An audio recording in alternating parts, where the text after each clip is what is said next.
Muy buenas noches para los presentes, muy buenas noches para aquellos que están a la distancia y que junto a nosotros se unen los días jueves para estudiar la palabra del Señor. La palabra de Dios es alimento para el alma. El cristiano que no se alimenta de la palabra va a tener anemia espiritual porque no va a fortalecerse adecuadamente. Así que estudiemos la palabra, hagámoslo con la Biblia. Hago énfasis en esto porque hay gente que a veces hasta discute de la Biblia sin la palabra. Vamos a hacer caso a la palabra, a lo que ella dice, porque ella es la verdad. Vamos a orar primero. Padre, quiero darte las gracias en esta noche por el estudio bíblico que tú nos permites tener. Mira, oh Dios, este tema que hemos venido trayendo durante todo este tiempo y la parte que nos corresponde hoy, que tu presencia nos guíe. Ayúdame, Señor, para centrarme en tu palabra, en tus enseñanzas, y que cada persona que escuche pueda comprender a cabalidad esta parte de este tema importante. Que tu Santo Espíritu nos guíe, ilumine nuestra mente para ser edificados a través de tu santa palabra. Te lo pedimos en el nombre de Jesucristo. Amén. Hoy estamos teniendo la tercera parte de lo que es la batalla del Armagedón. Primero vimos que cuando Cristo venga a establecer el reino, las naciones del mundo les declararán la guerra. También nosotros vimos la semana pasada que tanto Satanás y todos los demonios como los ejércitos de la tierra se van a unir para presentar batalla contra Cristo y contra los santos. Hoy vamos a responder esta pregunta: ¿cómo se va a desarrollar la batalla del Armagedón? ¿Por qué batalla? Porque es una sola. No es una guerra que puede haber varias batallas, sino es una sola batalla. Probablemente, al llegar a este punto, algún creyente le cruce por la mente la idea de que va a pelear contra los ejércitos del llamado anticristo y el falso profeta, y que al tener un cuerpo glorificado podrá pelear con mayor poder de destrucción. Pero mis queridos hermanos, esto nunca va a suceder. Ningún santo levantará ni siquiera un dedo contra los ejércitos que estarán reunidos en el valle del Armagedón, sino que es el Señor Jesús quien los va a destruir completamente a todos ellos. Al explicar esto debemos entender que en la primera venida Cristo vino como el Cordero de Dios. Vamos a ver esto, vamos a comenzar a leer lo que dice la palabra del Señor. San Juan capítulo 1 verso 29. Así que la primera venida, vamos a ver.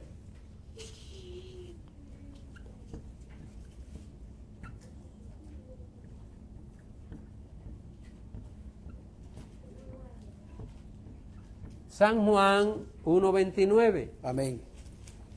El siguiente día vio Juan a Jesús que venía a él y dijo: He aquí el Cordero de Dios que quita el pecado del mundo. Así que en su primera venida el Señor vino como el Cordero de Dios. ¿A qué vino? ¿A qué vino a la tierra? A dar su vida, a sacrificarse para poder salvar a la humanidad del pecado, de la condenación. Así que es lo que vemos. En su segunda venida, ¿a qué viene? A buscar su pueblo. Así que vamos a ver lo que dice, y alguien se va buscando, San Juan, capítulo 14, verso 1 al 3. Vamos a ver lo que dice, segunda venida.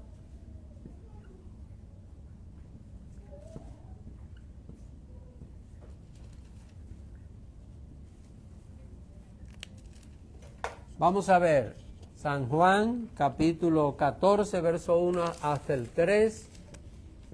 Amén. No se turbe vuestro corazón. Creéis en Dios, creed también en mí. En la casa de mi Padre muchas moradas hay.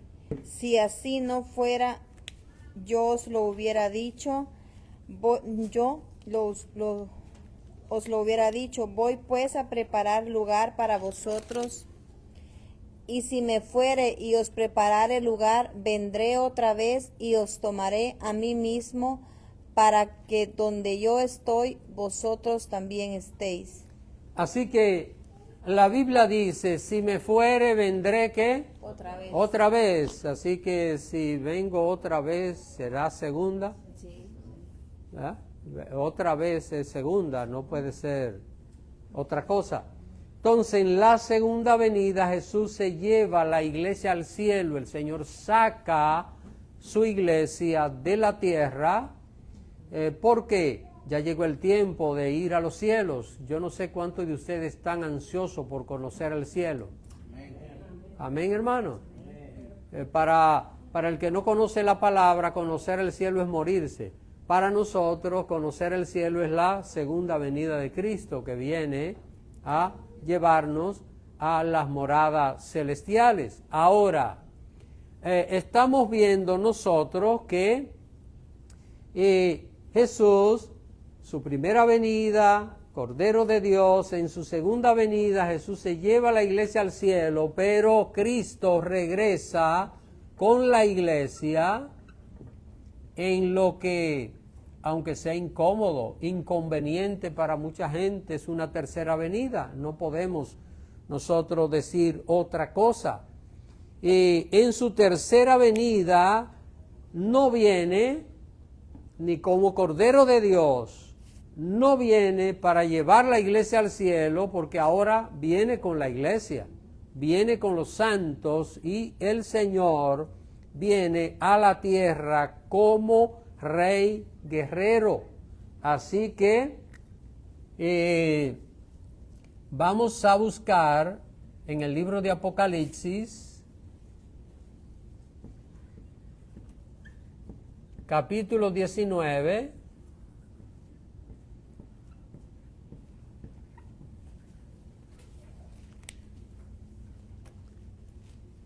y quisiera que alguien se lea el verso 12 y luego el verso 15. Vamos a ver Apocalipsis, capítulo 19, versículo 12 y luego versículo 15. Vamos a ver lo que dice. Amén. Sus ojos eran como llama de fuego, y había en su cabeza muchas diademas, y tenía un nombre escrito que ninguno conocía sino él mismo. El 15 dice, de su boca sale una espada aguda para herir con ella a las naciones, y él las regirá con vara de hierro, y él pisa el lagar del vino del furor y de la ira del Dios Todopoderoso. Aquí en esos versículos no estamos viendo un cordero, ¿verdad? No. Aquí estamos viendo a alguien que dice aquí la palabra de Dios que es un rey, porque en el verso 12 dice que en su cabeza había muchas diademas. ¿Quiénes son los que usan diademas? Coronas, son los reyes. Así que la simbología no es que Jesús va a venir con una corona parecida a esta que usan el rey de España o el rey de Inglaterra, o no es esto, es una representación de su soberanía, de su poder, de su majestad. Y en el verso 15 aparece aquí una espada que sale de la boca, así que no estamos viendo aquí un cordero sufriente, sino estamos viendo un rey guerrero, Cristo viene. Y lo que dice la palabra de Dios aquí es que trae una corona en su cabeza y de su boca sale una espada aguda para herir con ella ¿a quiénes? ¿A cuáles naciones? A las naciones que les esperen unidas con el diablo y los demonios para destruir el reino de Cristo que será establecido sobre las naciones de la tierra. Así que Cristo viene y ya sabemos lo que va a estar pasando en el mundo. Entonces las naciones se van a reunir para pelear contra el que monta el caballo blanco y contra su ejército. Ahora, esta espada que menciona aquí la Biblia, ¿qué representa? La palabra. Cuando nosotros queremos hallar un respaldo bíblico acerca de algo, ¿qué tenemos que hacer? Buscar un ejemplo bíblico. Vamos a ver, cuando nosotros estamos estudiando la armadura de Dios en Efesios capítulo 6, menciona una espada allí, ¿alguien recuerda? Sí. Mano Carlos, si puede usar el microfonito sería bueno.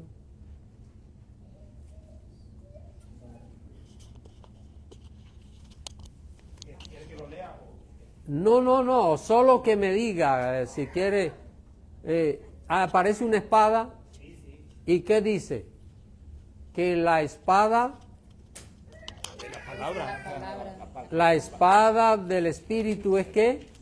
La palabra de Dios. O sea, la espada que Jesús trae en la boca es simbólico, hermano. No es, Jesús no va a venir con una espada en la boca y tampoco con una corona así material como alguna gente piensa. Hay creyentes que creen que en el cielo también tendremos corona parecida a esta que usan los reyes, que nosotros andaremos con... Y todo esto tiene que ver un aspecto simbólico, hermano, no un aspecto físico. ¿Para qué necesitamos nosotros poner una corona con diamante y con todas estas cosas? Es algo que tiene que ver con un asunto simbólico. Tiene su significado, por supuesto que lo tiene, pero no desde el plano y desde el punto de vista físico, material, que nosotros estamos acostumbrados a ver las cosas. Así que en el verso 13 se menciona, ahí mismo en Apocalipsis 19, se menciona que el que viene se llama ¿cómo? El Verbo de Dios. ¿Y quién es el Verbo de Dios? Es Jesucristo. Es Dios el Verbo. En otras palabras, esto es el poder omnipotente de crear y destruir con su sola palabra. Hermanos, hay algo muy interesante, y es que cuando Jesús desarrolló su ministerio terrenal en este mundo, cuando Él decía algo, ¿ocurría? Amén. ¿Ocurría? Sí. ¿Qué es esto?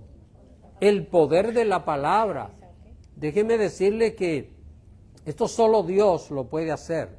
No hay predicador, no hay hombre en la tierra que pueda hacer esto. Hay por ahí unas enseñanzas que decrete cosas y que diga cosas, y la gente pierde el tiempo miserablemente en esto, decretando y diciendo cosas que no van a pasar, que no pasan. Ahora, buscan la manera como de hilar el asunto. Yo dije que aparezca un ave volando ahora, decreto que aparece un ave y pasa un mosquito y decimos, míralo ahí, míralo ahí. Eso es un disparate, completamente, hermano. La palabra de Dios es exacta. Imagínense, Dios dijo, sea la luz, y aparece media luz o un cuarto de luz. Sea la luz, y fue la luz. Y Jesús le dijo a Lázaro, 4 días sepultado, corrompido ya físicamente. ¿Qué le dijo Jesús? Lázaro, ven fuera. ¿Y qué pasó? Salió el poder de la palabra, que es de Dios. Esto no es de hombre. Esto no lo puede hacer ningún ser humano en esta tierra. Así que esta palabra o esta espada que trae el Señor es el poder omnipotente de crear y de destruir con su sola palabra. ¿Qué es lo que va a pasar, hermano, cuando todos los ejércitos de las naciones estén reunidos? Vamos a ver, ¿dónde se van a reunir las naciones? ¿En qué lugar? En el valle del Armagedón. De ahí viene el título de esta batalla, la batalla del Armagedón, cuando estén reunidos todos. ¿Qué es lo que va a hacer el Señor? El Señor va a usar una expresión, y esta expresión estará relacionada con confusión. Esto fue lo mismo que hizo cuando los hombres se enfrentaron a Dios queriendo edificar una torre que llegara al cielo. Esto fue en la ciudad de Babel, y nosotros conocemos la historia bíblica, ¿verdad? Conocemos que, y esto está en el capítulo 11 de Génesis, no vamos a leer esta cita, pero la conocemos. Dice que los hombres empezaron a edificar una ciudad y empezaron también a hacer una torre. ¿Y cuál era el propósito? Que llegara al cielo la torre, y Dios descendió para ver la ciudad y la torre que los hombres edificaban. ¿Y qué dice allí la palabra de Dios? Han comenzado a hacer algo y nada los hará desistir. He estado hace días pensando en predicar un sermón acerca de la terquedad. Nada los hará desistir. ¿Y qué dijo Dios? Descendamos y confundamos sus lenguas. Y esta fue la única alternativa, porque Dios no iba a volver a destruir la humanidad con un diluvio. Dios había dicho que ya no más diluvios. Así que el Señor confunde las lenguas de ellos, y ese es el origen de la diversidad de idiomas que tenemos en el mundo. Ahora, si notan, en Babel el hombre trató de enfrentar a Dios. ¿Qué fue lo que quiso hacer? Llegar al cielo. Llegar al cielo. ¿Quién quiso sentarse en el cielo, en el trono de Dios? ¿Quién quiso? Satanás. Es lo mismo. Usted puede darse cuenta que lo mismo que Satanás intentó hacer es lo mismo que va a influir en el ser humano para que se rebele contra el Creador. Ahora, en Babel el hombre, ¿qué hace? Intenta enfrentar a Dios. La confusión. ¿Qué va a suceder en Armagedón? ¿Qué va a suceder en Armagedón? El hombre también intentará enfrentar a Dios. Satanás, los demonios, el falso profeta, el llamado anticristo, van a reunir todos los ejércitos de la tierra, y tanto a los demonios como los hombres malvados se van a unir para enfrentar a Dios. ¿Y qué es lo único que Jesús va a hacer? Él viene ¿con qué? Con la espada, con el poder de Dios, para decretar, para establecer. Y Jesús solo abrirá su boca para decretar confusión entre todos los soldados de las diferentes naciones. Quiero que entiendan esto. Cuando estaban edificando la torre, el Señor sembró confusión y se crearon los idiomas, ¿verdad? Diferentes idiomas. Ahora, allí, en Israel, estarán reunidos representantes de los ejércitos de todas las naciones del mundo que se van a unir. ¿Cuántos idiomas habrá allí? ¿Cuántos idiomas? En el mundo se hablan muchísimos idiomas, así que estarán personas allí soldado de todos los idiomas, y lo único que el Señor va a hacer es decretar confusión. Es todo.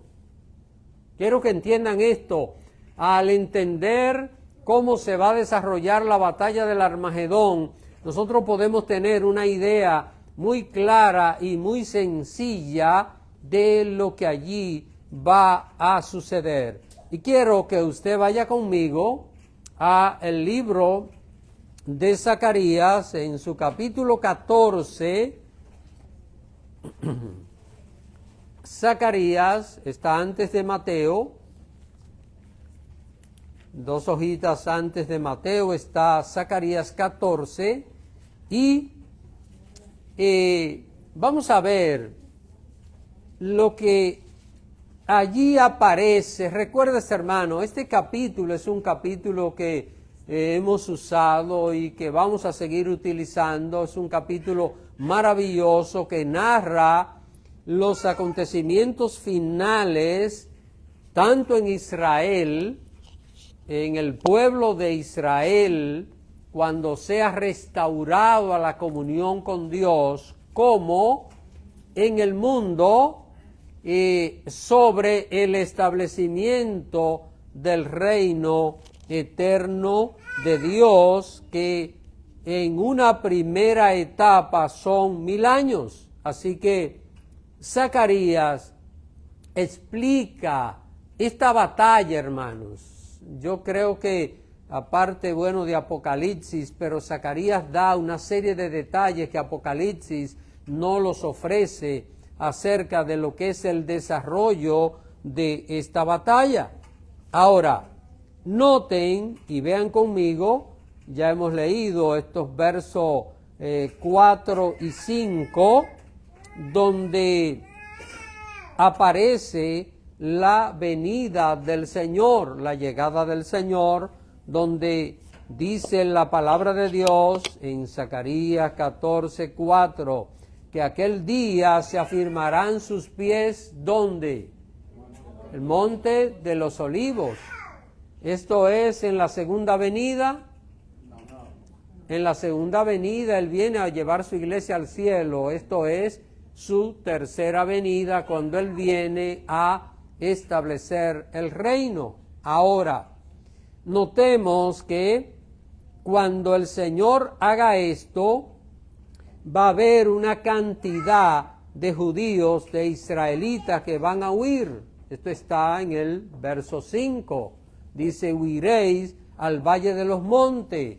¿Quiénes van a huir cuando el Señor aparezca en su tercera venida? ¿Quiénes? ¿Los que lo están esperando? No, los impíos.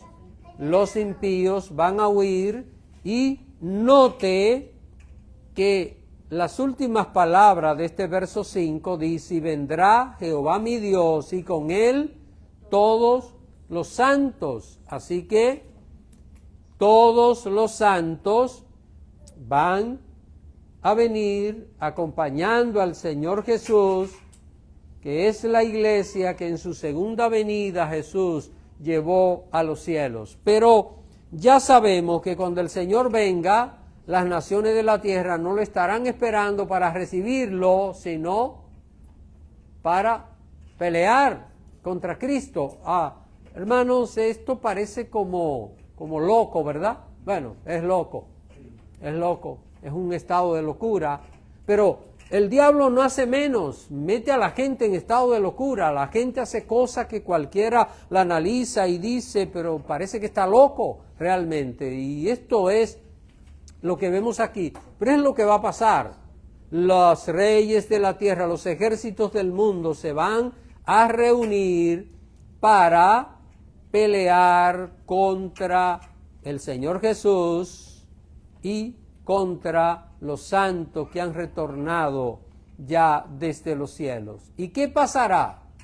Quiero que alguien se lea Zacarías 14:13. Vamos a ver lo que dice aquí. Zacarías 14:13. Amén. Y acontecerá en aquel día que habrá entre ellos gran pánico enviado por Jehová, y trabará cada uno de la mano de su compañero y levantará su mano contra la mano de su compañero. ¿Están viendo esto con claridad? ¿Qué es lo que va a suceder allí? Porque recuerden que allí estarán ejércitos ¿de dónde? De todo el mundo. Allí habrán personas que hablen inglés, chino, español, qué sé yo, japonés, coreano, en fin. Todos los ejércitos del mundo estarán allí, soldados. Y lo que va a pasar es que el Señor dice que enviará gran pánico. Noten, pánico enviado por Jehová.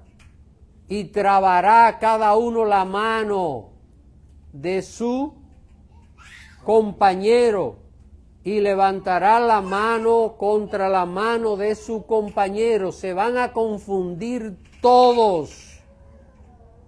Todos se van a confundir. Miren, en la Biblia latinoamericana dice en este verso 13, aquel día Yahvé les infundirá un miedo horrible.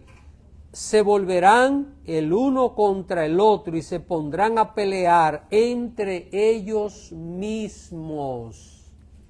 ¿Están entendiendo ya lo que será la batalla del Armagedón? No habrá ninguna preocupación en nosotros, no habrá ningún temor, se van a pelear entre ellos mismos. ¿Qué es lo único que Jesús va a hacer? Va a decretar confusión, así como Jesús dijo a Lázaro, ven fuera, así como Jesús le hablaba a los enfermos y eran sanados, así como Jesús pudo multiplicar los panes y los peces, así como Jesús le habló al viento en medio de una tormenta y le dijo, viento, cálmate, inmediatamente se calmó. Ese poder es el que el Señor va a utilizar, ¿para qué? Para decretar confusión. Lo único que Jesús va a decir, confúndanse todos mis enemigos. ¿Y qué va a pasar? ¿Qué va a suceder? Van a pelear entre ellos, así que se van a autoaniquilar cada uno de ellos. Ya sabemos, hermano, que los demonios, como ya he señalado, convocarán allí a ejércitos de todas las nacionalidades con diversos idiomas. Entonces, ¿qué se va a apoderar de ellos? Un miedo. Mire, qué sencillo parece esto, ¿eh?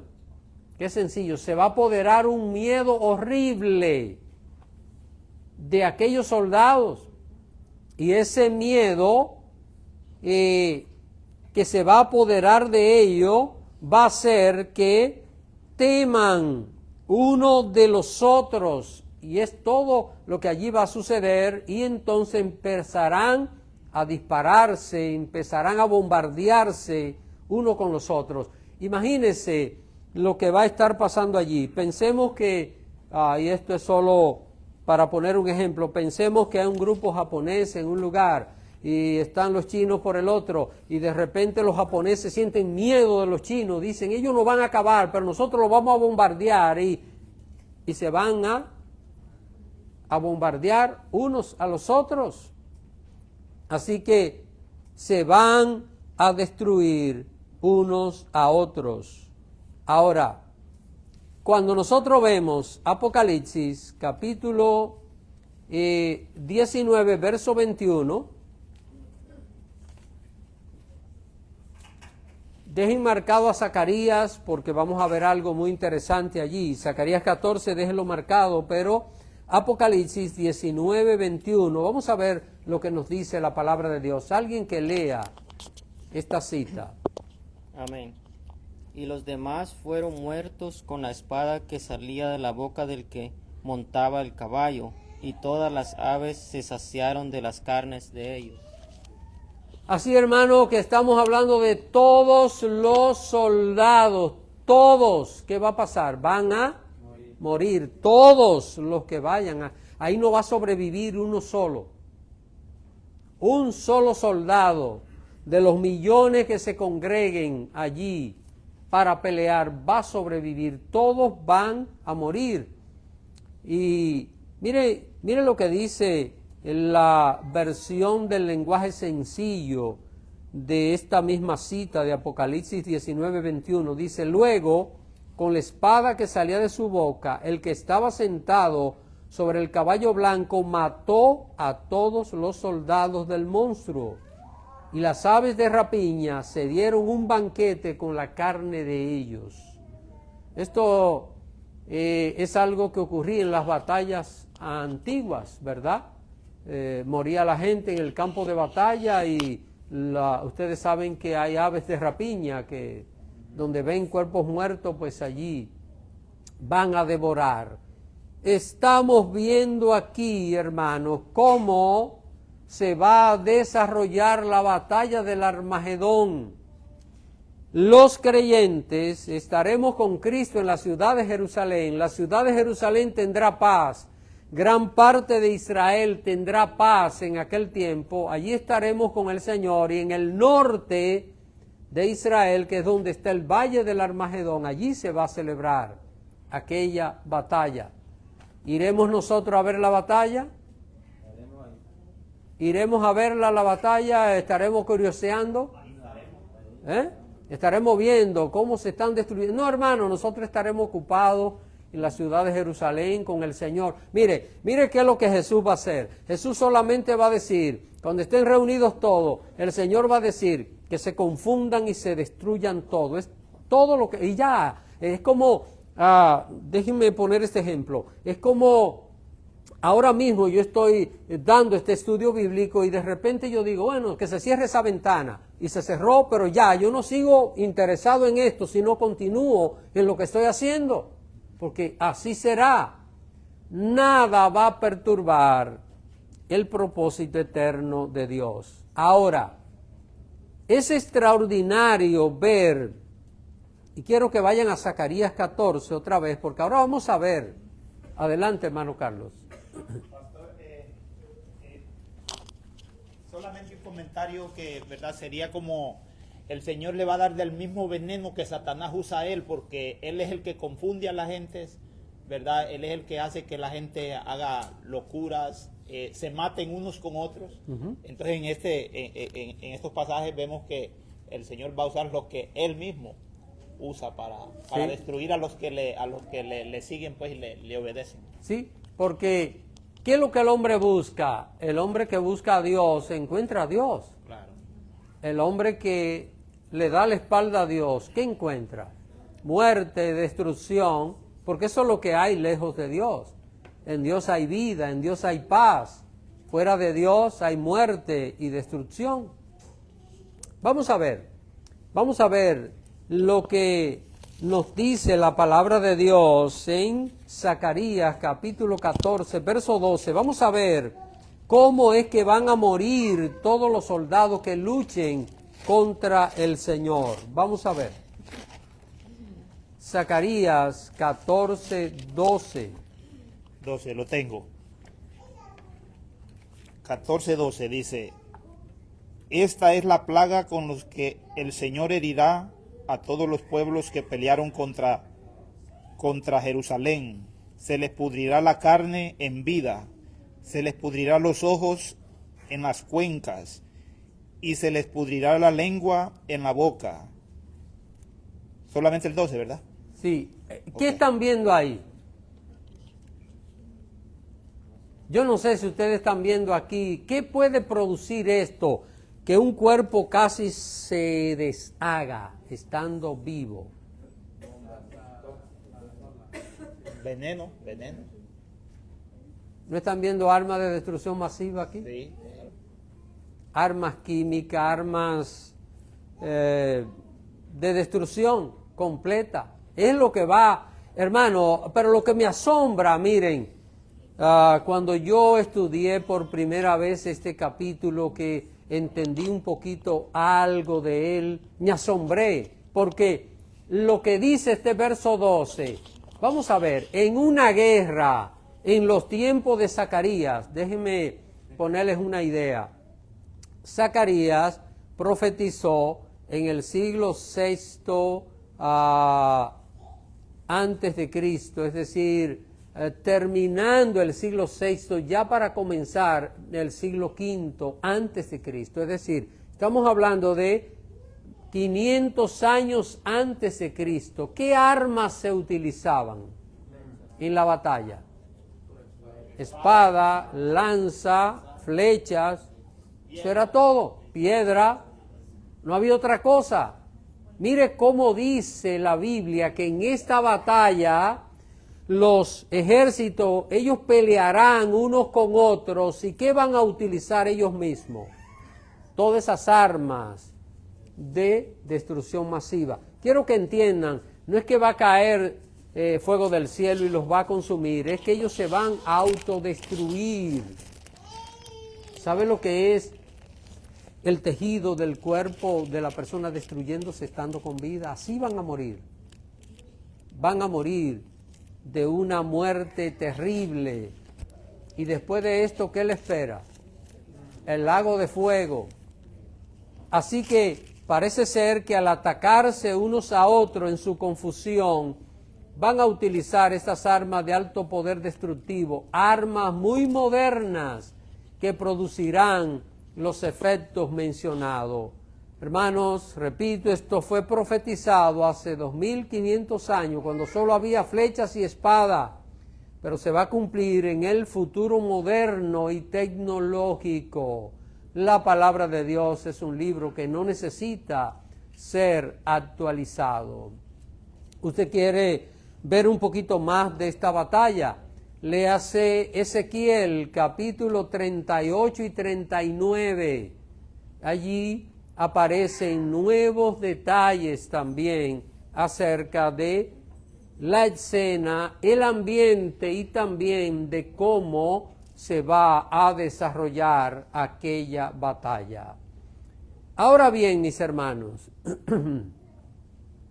nosotros sabemos que en el plano humano va a haber dos líderes que son los que van a llevar al mundo a rebelarse contra la tercera venida de Jesús, a establecer el reino. ¿Quiénes serán esos líderes? ¿Verdad? El llamado anticristo y el falso profeta. Ya vimos cómo todos los soldados de los ejércitos van a morir. No sobrevivirá uno solo. Así que en el plano humano, en el plano material, los que van a comandar esos ejércitos serán la bestia y el falso profeta. En el plano espiritual sabremos que son los demonios y Satanás. De los demonios y Satanás, ¿qué va a pasar con ellos al final de la batalla del Armagedón? Estaremos estudiando la próxima semana. Ahora, hay dos líderes humanos que son los que llevan al mundo a rebelarse contra Cristo. Ustedes saben que uno de ellos se llama el anticristo. El que se opone a Cristo es ese personaje. Y desde que aparezca el anticristo en el mundo, va a comenzar a blasfemar contra Dios, contra el nombre de Cristo y contra los santos del Altísimo. Esa será la característica. Y en su blasfemia, una de las cosas que hará el llamado anticristo es que, conociendo lo que dicen estas profecías, él no la va a entender. Si la entendiera, se arrepintiera, pero no las va a entender, pero sí, por el conocimiento que hay, sabrá que, porque el llamado anticristo va a ver cuando la iglesia sea arrebatada al cielo, el mundo entero lo va a ver a Cristo viniendo en las nubes a buscar la iglesia. Entonces, se va a preparar para enfrentar a Cristo. Y es lo que va a intentar hacer en la batalla del Armagedón. Repito, esto es una locura completa, pero es el pensamiento del ser humano. Yo no sé si usted ha tenido la oportunidad de conversar con alguien que le ha dicho Dios no existe. ¿Han conversado con alguien que ha dicho esto? Dios no existe. Y la verdad es, bueno, lo que voy a decir es improcedente porque no es así, pero si yo fuera Dios lo fulminara ahí mismo, ¿verdad? Lo volviera polvo, es más, lo desapareciera, no polvo, lo desapareciera. Pero Dios es Dios. Y Dios de amor, de misericordia, y una persona que hoy diga Dios no existe, mañana puede ser un teólogo, un predicador de la palabra de Dios, porque los planes de Dios solo los conoce Él. Ahora, hermanos, estos personajes, la bestia y el falso profeta, van a hablar a todo el mundo mientras la iglesia esté en el cielo, en las bodas del Cordero, estarán influyendo en toda la tierra en contra de Cristo, en contra de su reino, en contra de su venida. Me imagino que una de las cosas que dirán, bueno, los cristianos dijeron que se iban al cielo y luego venían con Cristo a establecer el reino. Cuando vengan lo vamos a esperar y lo vamos a destruir. Así que aquí reino no van a tener, el reino es nuestro. Esa serán más o menos la actitud que ellos tomarán. Ahora, ya sabemos que todos los ejércitos y todos los soldados que se van a reunir en Armagedón van a morir. Pero los cabecillas humanos de aquella estupidez no van a morir. Muy importante esto. ¿Están entendiendo esto, hermano?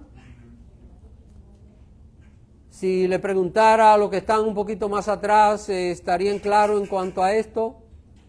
Amén. Amén.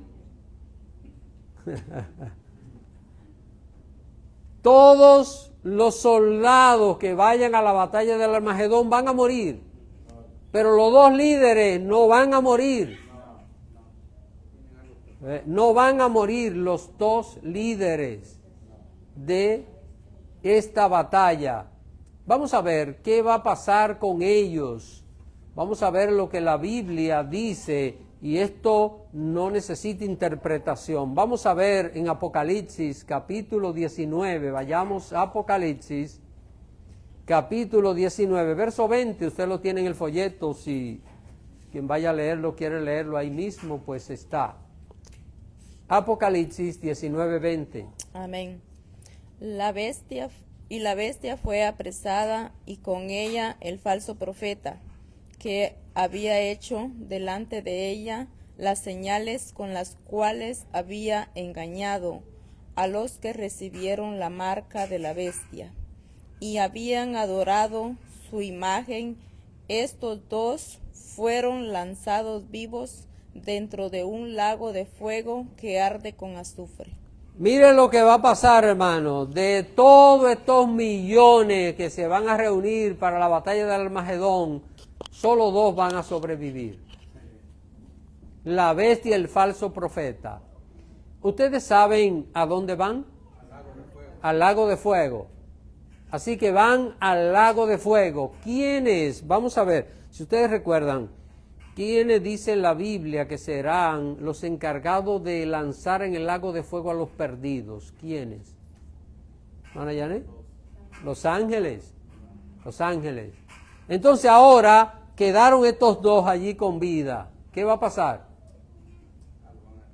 El Señor va a mandar un ángel, con uno solo es suficiente para agarrarlo a los dos y lo van a lanzar en el lago de fuego. Así que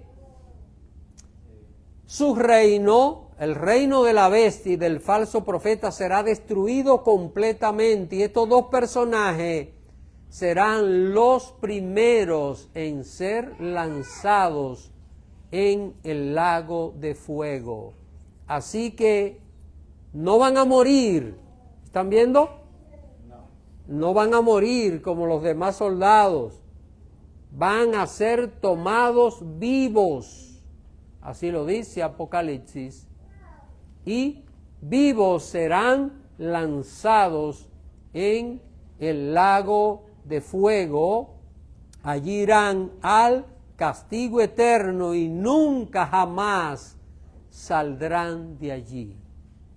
Ese será el final del llamado anticristo y del falso profeta. Así, hermanos, que ya nosotros tenemos cómo se va a desarrollar la batalla del Armagedón.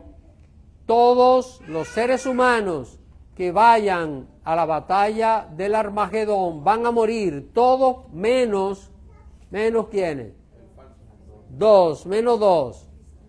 La bestia y el falso profeta, es decir, el anticristo y el falso profeta, van a sobrevivir, pero ¿se van a quedar aquí en la tierra? No, van al lago de fuego.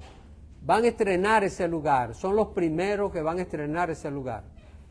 Cuando los próximos lleguen a ese lugar, ya estos tendrán 1000 años allí en el lago de fuego, sufriendo sus condenas a causa de su maldad y de su pecado. Sabemos que hay dos grupos que enfrentan al Señor y a la iglesia y la batalla del Armagedón, los hombres por un lado y los demonios por el otro. Ya, ¿qué pasó con los hombres? Destruidos todos y los dos líderes en el lago de fuego. Ahora, ¿qué pasa con el diablo y los demonios? La próxima semana vamos a estudiar esto. Así que no sé si tienen alguna pregunta, preguntas, comentarios. No sé, hermano Luis, si hay alguna pregunta por Facebook. ¿No hay preguntas, hermanos? Pues si no hay preguntas, vamos a orar para terminar el estudio bíblico en este momento. Así que oremos al Señor. Padre, queremos darte las gracias. Gracias por este estudio bíblico que nos ha permitido tener. Gracias, Padre, porque tu palabra nos enseña. Tu palabra nos dice con claridad cómo serán todas aquellas cosas.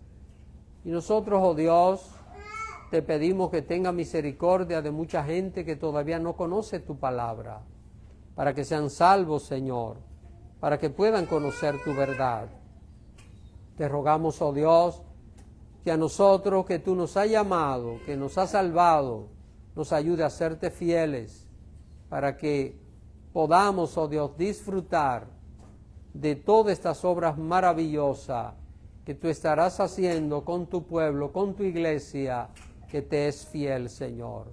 Ayúdanos, Padre, a vivir apegados a tu palabra, a tus enseñanzas, a serte fieles a ti, a honrar tu nombre siempre.